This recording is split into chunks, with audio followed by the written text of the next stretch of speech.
안녕하세요. 국립수목원장 최영태입니다. 이렇게 태풍이 올 때 강의를 이렇게 안락하게 할 수 있다는 것 자체가 하나의 행복이자 또 즐거움입니다. 그래서 그 짧은 시간이나마나 이렇게 같이 얘기하면서 우리 배울 수 있는 시간이 됐으면 좋겠습니다. 제가 주로 오늘 설명해 드릴 것은 주로 정책과 그리고 사업, 특히 이제 저희가 국립수목원이 산림청 소속이기 때문에 산림청이 주로 하는 내용들을 주로 하겠습니다. 여러분이 많이 아시다시피 이 기후변화는 뭐 새로운 일은 아니에요. 여러 동안 얘기했고 여기 서울식물원뿐만 아니라 정책적으로, 그 다음에 그게 환경이든 산업이든 농업이든 모든 분야에 연결됩니다. 그래서 뭐 세계 경제 포럼에서 글로벌 리스크에서 미래에 닥쳐올 위기는 뭐 기후변화다, 어떻게 대응하느냐, 어떻게 이끌어나가느냐, 이게 가장 큰 이슈일 정도로 기후변화는 우리 생활과 뗄래야 뗄 수 없습니다. 그런데 전 개인적으로 왜 KBS나 MBC에 저 같은 사람을 초청하지 않을까 한번 불만을 해요. 왜냐하면 그 명사들이 많이 나와서 얘기할 때 기후변화를 너무 나이스하게 표현합니다. 기후변화는 미안하지만은, 제가 좀 위에 설명하지만은 우리한테 되게 불편함을 얘기하고 고비용을 초래합니다. 그걸 어떻게 줄이느냐, 어떻게 적응하느냐가 그만큼 경제 분야, 환경 분야, 우리 생활에서 어떻게 안락하게 살 수 있냐, 그게 과제예요. 그냥 멋있게 기후변화, 뭐 탄소 넷제로, 카본 풋프린트, 이게 아니란 거죠. 그래서 코로나도 우리가 기후변화로 얘기하는데 질병뿐만 아니라 모든 게 이제 미래에서는 우리가 맞아야 될 과제이자 숙명이자 그 다음에 앞으로 헤쳐나갈 숙제입니다. 오늘 말씀드릴 것 중 하나가 그 수목원, 식물원이 어떤 식으로 시작됐냐 보시면은, 여기도 이제 식물원이라고 있는데 실제로 원래 수목원 정원에 관한 조성 및 관한 법률이 2001년도에 생겨났어요. 근데 실제로 이 법은 원래 수목원, 식물원을 만들려고 하는 법이 아니라 자생식물 보존을 위해서 그런 법을 구상한 겁니다. 초창기에는. 근데 자생식물을 보존을 하기 위해서 하다 보니까 그냥을 조성하고 보존한다고 하면 실효성이 떨어진다. 그 고민에 따라서 그러면은 그 기간을 역할을 주자. 그 역할을 줘서 원래 최초에는 수목원, 식물원 법이라고 만들었는데 그 과정 중에서 환경부의 강렬한 반대에 의해서 식물원은 빠졌습니다. 그래서 미안하지만은 수목원에 대해서만 지금 보시면 알겠지만 수목원 조성 및 운영 및 육성에 관한 법이 됐고, 이후에 정원이 들어가면서 수목원 정원이 들어갔으면서 이렇게 바뀌게 됩니다. 그래서 이런 식으로 됐고, 그래서 2004년도에 기본계획을 최초로 시작을 했고, 그 이후에 지금 4차에 접어들어서 이렇게 하고 있습니다. 여러분들은 수목원, 식물원에 관련해서 이렇게 우리가 흔하게 얘기할 수 있지만은 전 세계에 털어서 독립된 법률이 있는 나라는 우리나라밖에 없어요. 특히 수목원, 식물원, 정원, 이렇게 독립된 법률이 있는 우리나라밖에 없습니다. 이것에 대해서 우리는 자부심을 느낄 수도 있어요. 왜? 그만큼 우리나라 국민들이 식물이라든가 그 다음에 생물 다양성이라든가 이거 애착을 아주 많이 가지고 있는 거거든요. 또 행정적으로, 법률적으로, 예산적으로 지원한다는 얘기는 그만큼 국민들의 합의라든가 이런 게 있었기 가능합니다. 반대로 우리 불편한 짓을 얘기하면은 그만큼 우리는 그 전에 이거 없이 살았다는 얘기거든요. 국립수목원이 설립된 지가 1999년이에요. 많은 분들이 광릉수목원이라고 얘기를 하시는데, 광릉수목원은 공식적으로 수목원으로 이렇게 시작한 게 아니라 국립산림과학원의 하나의 수목원 분원처럼 이렇게 만들어진 상황이었고, 그게 이제 공식적으로 발단된 게 실제로 99년도에 국립수목원이 발족됐고, 그 전에 있는 식물원이라든가 이런 거 같은 경우는 작은 어느 시설물에, 우리 창경원 아니죠? 창경원에도 식물원이 있었어요. 이렇게 작은 공간에 이렇게 있었을 뿐이지, 그 전에 이게 대규모로 예산과 관리와 이렇게 된 분이 없습니다. 그래서 우리나라 같은 경우는 여기 교수님도 많고 행정하는 사람 많지만은 역사가 아주 짧다는 거. 그런데 그 짧은 시간 안에 우리가 엄청나게 많이 쫓아왔어요. 그런데 이 이후에부터는 우리 직원들한테도 자고 하는데, 이제 모방은 이 정도 하면 충분하게 됐는데 그다음부터 우리가 다가올 거는 어떻게 창의성을 가지고 돌파하느냐, 이게 과제입니다. 예. 그래서 기후변화에 대비해서 이 국립수목원을 기후 시행대별로 저희가 2000년대부터 2000년 후반 이렇게 한 10여 년 전부터 하나씩 넣을 수 있습니다. 만들고 있습니다. 백두대간의 백두산 수목원, 그 다음에 세종의 세종의 온대 중부권 식물원, 그 다음에 새만금 해양에 특성화됐죠. 그밖에 앞으로 향후에 국립으로 들어올 완도수목원이 국립 난대수목원으로 옮겨옵니다. 편입되기 때문에. 그래서 난아열대 중심적으로 이런 식으로 이렇게 되어 있고요. 기후변화 특징이 기온이 올라가는 것뿐만 아니라 기후의 폭이 상당히 커집니다. 그래서 패턴을 분석해서 나올 수도 있지만 실제로 패턴을 분석해 나올 수 없는 분야가 많아요. 그래서 산림청 같은 경우도 많은 부분에서 식물에다 조림을 하거나 관리하거나 그랬지만 많은 시행착오를 겪었어요. 온난하지, 날씨가 따뜻하니까 그러면 아열대성 혹은 난대식물을 집중적으로 심어야지. 하지만 실제로 그렇지 않습니다. 기후변화 폭이 크기 때문에 식물 여기서 경험하신 분 아실 거예요. 식물이 견딜 수 있는 폭을 넘는 경우가 많아요. 비록 온도가 높을지라도 실제 겨울 온도는 오히려 더 떨어지는 경우도 있고요. 그래서 우리가 다양한 네트워크를 가지고 있습니다. 국립뿐만 아니라 공립수목원 혹은 사립, 그 다음에 학교식물원까지 이렇게 같이 네트워크하면서 종보전, 특히 수목원이나 식물의 가장 큰 중에 하나가 종보건이라는 이런 것들이 제일 중요하기 때문에 그 분야에서 집중적으로 우리가 네트워크를 하고 거점 시설로 서로 공유하면서, 그래서 그 얘기는 뭡니까? 공립, 사립, 학교, 이렇게 식물원에서 일하는 사람들은 서로 네트워크가 상대적으로 잘 됩니다. 협력도 잘 되고요. 네. 다음으로 우리가 그러면은 그 식물종을 어떻게 확보하고 보존하고 육성하냐, 이런 것 같은 경우는 실제로 우리 산림생명자원기관이라는 운영을 운영합니다.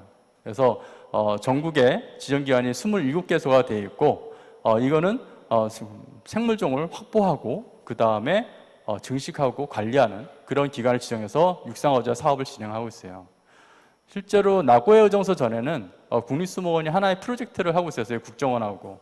그래서 국정원하고 해외에 귀중한, 특히 미래 활용을 될 수 있는 식물 원종이라든가 식물 자원을 해외에서 들여오는 사업도 하고 있었습니다. 그런데 나고야 의정서가 대책되면서 임의대로 해외에 들어온 거를 산업적으로 활용을 못하면서 그 사업은 종지부를 찍었고, 대신에 우리 산림생명자원기관을 운영하면서 어떻게 하면 우리 자생식물, 우리 원종이라든가 이런 것들을 어떻게 관리하고 유지할 수 있느냐, 이런 쪽으로 사업을 하고 있고요.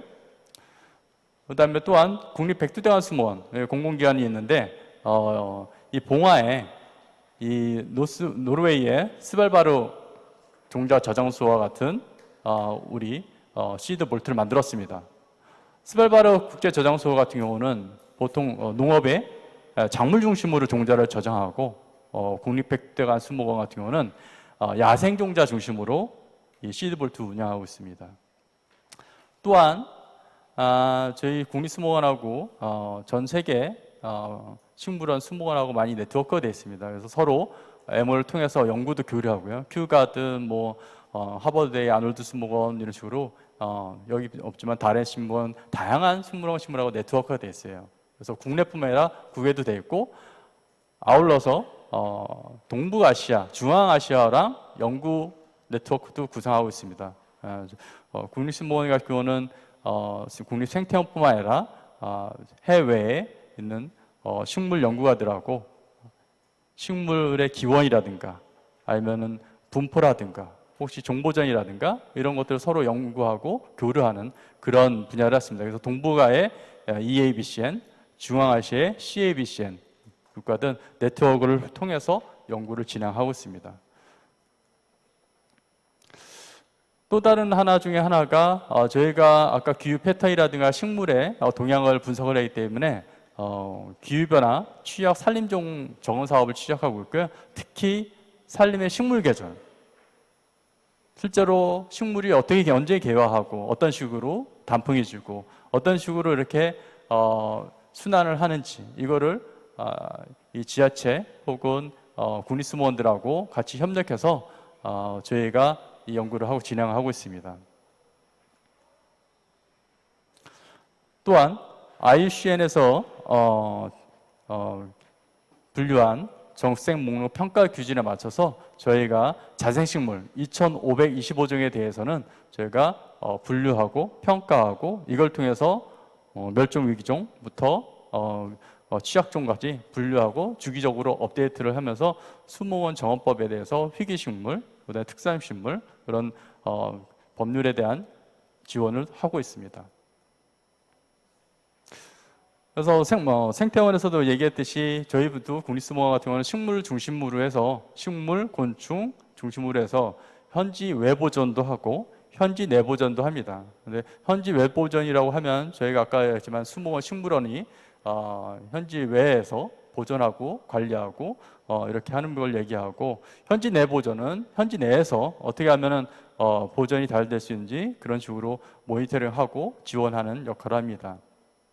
또 이 밖에 희귀식물 같은 경우는 확대 보급하기 위해서 증식법을 개발하고 그다음에 종복원 프로젝트라든가 다양한 국내외 협업을 진행하고 있습니다. 또 다른 하나가 국제적으로 교류가 활발하다 보니까 이 외래식물 또한 국내에 많이 들어오고 있어요. 뭐 여기서 흔히 아시기는 뭐였지만 뭐 돼지풀, 미국 쑥부쟁이 이런 것 같은 거는 아주 흔하게 보죠. 그래서 저희가 이 업무 외래식물종 관리에 대한 업무는 법적으로 책임이 없습니다. 환경부 관리인데 식물을 하다 보면은 저희가 같이 연구할 수밖에 없습니다. 보이세요. 그래서 생태원이라든가 자원관이라든가 그밖에 지자체라든가 이쪽에서 협력을 해서 외래식물에 꾸준하게 모니터링하고 그다음에 관리하는 그 방법이라든가 혹은 정보를 제공하는 역할도 하고 있습니다. 그래서 보시면은 2009년부터 해서 2013년 이렇게 쭉 노는데 이거는 뭐 미래에 보면은 더욱더 늘겠죠. 그리고 여기서는 침입 외래종이 될 수도 있지만은 귀화식물도 될 수도 있고 이거에 대한 기준은 우리 연구원들이 기준을 정하고 그 다음에 그걸 정책적으로 하는 것들이 되게 중요하다고 생각합니다. 정책적으로 사업하고 그다음에 법률 관련해서 이렇게 주로 얘기했고 지금부터는 그 전시원 관련해서 운영 관련해서 기후 변화에서 어떻게 우리가 나가야 될지 한번 찾아보겠습니다. 생물 다양성 증진 분야를 보게 되면은 우리가 희귀 특산 식물 보전이라든가 기후 변화 대응 식물 확보 등 전시원에서 이건 과제죠. 그러면서 어떻게 하면 전시원이 에너지를 최소화시키고 그 다음에 어떻게 하면 기후에 적응시키면서 전시원을 관리하면서 관람객에게 어떻게 하면 시각적 혹은 어떤 흥미를 유발할 수 있는 그런 전시원 하는 게 가장 큰 과제 중에 하나입니다. 또 다른 과제 중 하나가 저비용 고효율의 문제입니다. 저비용 고효율 문제는 여기서 있지만은 워터 매니지먼트 어떻게 하면은 자원을 순환시켜서 이용할 것이냐. 실제로 전시원 내에서 이루어지는 걸로 어떻게 하면 그 자원을 재활용하고 어떻게 하면 폐기물을 제로화하고 그리고 어떻게 비료화하고 이런 활용하는 것들이 가장 큰 난제 중에 하나이고 또 이 안에서는 우리가 기후변화를 얘기하지만은 제가 볼 때는 미래 우리 식물원 승무원의 큰 과제가 어떻게 하면 인력을 효율적으로 저감하면서 할 수 있냐 이게 큰 과제입니다. 다른 분야의 산업을 보게 되면은 농업이나 이런 걸 보면은 이제는 과거와 같이 노동력을 요구하지 않아요. 그런데 우리는 아직까지 보면 온실에서 관리하는 거나 혹은 양묘실에서 이렇게 하는 거 보면은 아직까지는 노동력이 과다할 정도로 요구되는 상황입니다. 근데 미래 사회는 노동력이 투입하는데 한계가 있고 그리고 특히 우리나라 입장에서는 노동비가 지속적으로 증가하기 때문에 기후변화 대응도 중요하지만은 어떻게 하면 효율적으로 효과적으로 노동력을 저감하면서 현재 시스템을 유지할 수 있느냐 이게 큰 과제 중에 하나고 그러면서 자원을 유용하게 쓰는 것 이것들이 가장 큰 숙제라고 생각돼요. 그 다음에 탄소 순환 이거는 여러분 많이 들었을 거예요. 일단은 수목원 식물원을 만들었을 때, 건물을 했을 때 어떻게 하면은 탄소 저감할 수 있는 방향으로 할 수 있을까? 아니면은 탄소를 저장할 수 있는 방법을 할 수 있을까? 혹은 재생에너지를 활용해서 어떻게 하면 카본 풋프린트를 줄일 수 있을까? 또한 어떻게 하면 온실의 에너지를 저감하면서 유지하고 관리할 수 있을까? 이런 것들이 큰 과제입니다. 우리가 외국에서 많은 부분을 들여오고 도입을 하고 이걸 따라 했지만은 제일 중요한 거는 각 지역별로, 각 나라별로, 그러면 각 기후별로 적용되는 방법이나 수준이 틀립니다. 그걸 우리가 적용하고 이용하는 건 우리의 몫이에요. 이 전시원의 가장 큰 문제 중 하나가 실제로 올해 우리나라에선 보도에서 들어서 봐야겠지만은 산불이 엄청나게 크게 났습니다. 근데 산불이 큰 게 문제가 아니라 6월 달에 산불이 크게 났다는 게 더 큰 사건이죠. 산림청이 그렇게 산불을 오랫동안 꺼봤지만 6월 달에 그렇게 큰 산불을 꺼본 적이 한 번도 없어요. 보통 산림청에서 지금까지 산불을 끄면서 우리가 말이 있습니다. 아카시아 꽃이 피면은 산불 대기가 해제돼요. 그래서 아카시아 꽃을 보고 이제는 산불에서 자유로워졌구나. 이유가 뭡니까? 5월 달이 되면은 식물이 물을 빨아들이기 시작해요. 그래서 수간에 물이 충분하기 때문에 산불이 나도 수간하러 오죠. 큰 불이 안 나요. 근데 올해 같은 경우는 6월 달, 특히 경남 쪽, 경북 쪽은 충분한 상태에도 불구하고 산불이 크게 났거든요. 이 얘기가 뭐냐면은 이전의 방식하고는 기후 변화가 대응이 틀리다는 거죠. 그래서 산불의 대응 방식도 이제 우리나라 바뀌어야 됩니다. 실제로 미국이 가장 전 세계에서 선진화되고 발전된 기술을 가졌는데 매년 캘리포니아 산불 때문에 쩔쩔매는 거 못 보셨습니까? 한 달 동안 태우고, 혹은 몇 달 동안 엄청나게 많은 줄 알고.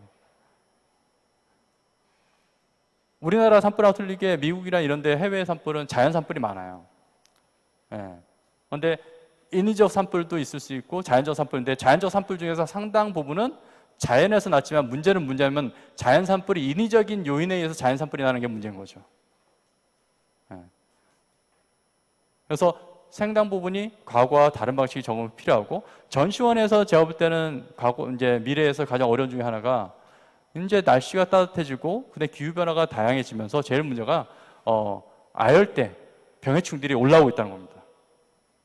특히 우리가 딱정벌레 같은 건 익충인 줄 알았는데 실제로 딱정벌레로 인해서 실제로 해충인 경우도 있습니다. 이런 것들이 가장 큰 과제 중에 하나고 그 밖에 우리가 이제 미래에 수목원 식물원을 줄 때 가장 이제 고려될 생각한 게 한 예로서 핍스 가든이라고 해서 식물원이라고 있습니다. 이거는 세계적으로 가장 자원 순환형으로 되어 있습니다. 오래된 전통과 역사를 가지지만 레노베이션 하면서 어떻게 하면은 자원 순환형 그 다음에 기후 친화형으로 만든 시설을 할 수 있냐. 그래서 이 좋은 사례가 있기 때문에 하나를 가져와 봤고요. 다음 사례로는 에덴 프로젝트에서 에덴 식물원에서는 이제 식물원에서 단편적으로 보여주는 한계가 있다. 그래서 예술 작가하고 전 세계 네트워크를 통해서 굳이 탄소를 배출하지 않고 돌아다니지 않아도 온라인상으로 작가들하고 퍼포먼스를 하면서 다양한 걸 볼 수 있는 이런 과제에서 기후 변화에 귀감이 된다. 이런 쪽으로 사례들을 잠깐 보여줬습니다. 그래서 잠깐 이렇게 보여줬고요. 오늘 소개해 준 게 도움이 됐으면 감사하겠습니다. 감사합니다.